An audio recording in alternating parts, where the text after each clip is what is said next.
ते खाली जाताना पण थोडंसं सावकाश जावं लागतं, कारण स्नोमुळं गाडी स्लिप होते आणि गाडीचं लोड येतं त्याच्यावरती.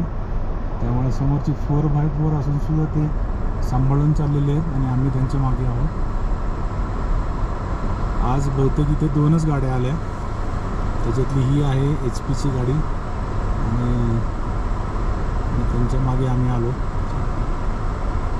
आणि या स्पॉटला थोडा मला त्रास झाला होता गाडीवर खाली काय, परंतु ठीक आहे, आम्ही आता जाऊ हळूहळू खाली.